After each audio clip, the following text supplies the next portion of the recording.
only one I can remember is I caught Sachin Tendulkar in a game in Durban. And the reason why I remember it is that every time I come to India, people tell me that catch that you caught Sachin, it bounced. Otherwise, I forget everything. I've got very selective memory, and us South Africans haven't done too well. Currently, that's pretty tough. India will probably have a couple. And Suresh Raina's not playing in the Champions Trophy, but I love watching him. So Jadoo was superb at backward point. His arm is deadly. He's really quick across the ground. I think Martin Guptill from New Zealand is right up there. Super Sunday is going to have an incredible array of international cricket players who know how to play the game. From South Africa's point of view, I think Quinton de Kock's been a little bit undercooked. Hashim Amla going to be, I think, a star. ABD is going to come good in this Super Sunday.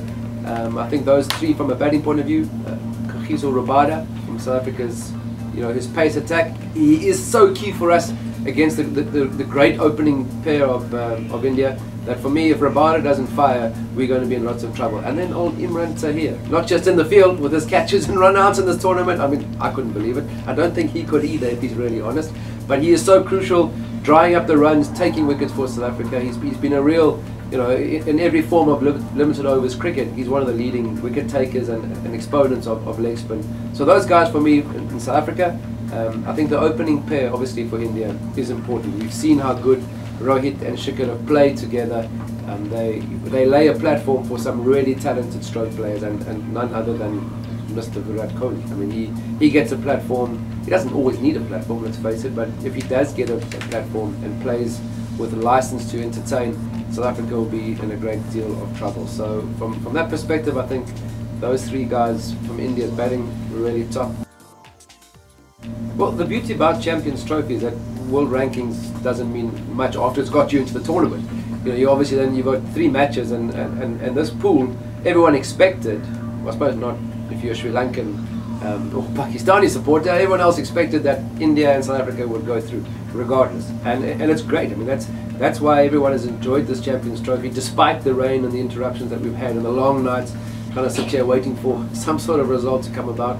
But I think the fact that the games now for everybody has become a knockout scenario. So it's not just Super Sunday where India take on South Africa. Pakistan and Sri Lanka are in the same boat. So for everybody, it's become an incredible day out and a good way for the tournament to carry on into the semi-final and the final stages. So Super Sunday with India and South Africa, it is going to be key. I mean, who would have thought that either of these two teams could be going home on Monday?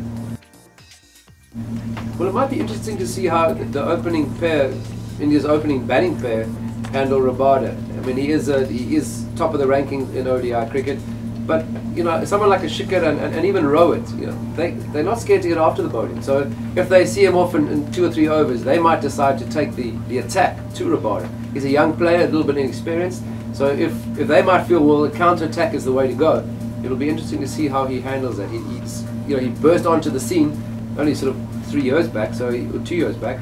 He's not a player with lots of international cricket behind his name. So if there's a counter punch and the Indian openers come hard at him, I'm not too sure how he will react because we haven't really seen it. So far he's been on top of his game and things have gone his way. The last match against Pakistan he was a little bit off, freezing cold, so from a fast bowler's point of view, not the easiest conditions to play in. But I think that the Indian guys might come back with a bit of a counter punch if they see off the first 2 or 3 overs.